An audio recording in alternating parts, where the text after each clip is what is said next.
अभय मिश्रा जी विंध्य क्षेत्र के विधायक हैं, बड़े दबंग विधायक हैं और इस लोकतंत्र की जो घटना घटी है, रिटर्निंग ऑफिसर ने जिस प्रकार से फॉर्म रिजेक्ट किया है और राष्ट्रपति महोदय का से आज मेल आया है कि उनके पास समय नहीं है, इसको आप किस रूप में देखते हैं? मोदी जी के आने के साथ ही, उनकी सत्ता के आने के साथ ही देश में भय और आतंक का वातावरण हो गया था और सभी महत्वपूर्ण पदों पर इन्होंने शुरू से अपने नुमाइंदे बैठाना शुरू किए। आज जो संवैधानिक पद हैं, जिनके प्रति पूरे राष्ट्र की श्रद्धा है, वहां तक इनके नुमाइंदे बैठे जो इनके इशारों पे काम कर रहे हैं। सबसे बड़ी दुखद बात यह है कि एक नए पैटर्न की शुरुआत हो गई।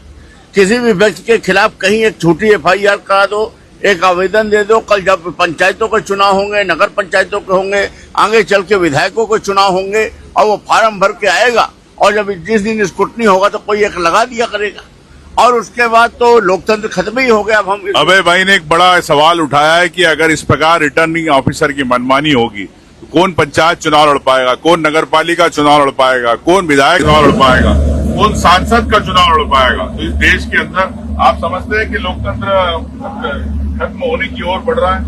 ये लगभग नाम का लोकतंत्र रहेगा। इनकी एक टीम चाइना गई हुई है, ये बहुत दिनों से प्रयास कर रहे हैं। मुझे लगता है कि अगली बार हो सकता है औपचारिकता के लिए बाद ये वोट डालें। बाकी ये रूस और चाइना की तर्ज पर है और देश एक तरह से गुलाम हो चुका है और हम गुलामी की जंजीरों की ओर बढ़ रहे हैं। आम व्यक्ति की अभिव्यक्ति फिर कैसे होगी? अभिव्यक्ति की स्वतंत्रता तो अभी भी समाप्त हो चुकी है। अगर किसी ने कुछ बोला तो उसके खिलाफ मुकदमा, सब कुछ जनता के सामने है। सिर्फ दुर्भाग्य है कि इसके बाद भी मजबूर, भूखी, तड़पती जनता से ये कहीं उसी का पैसा देकर उसका वोट खरीद लेते हैं।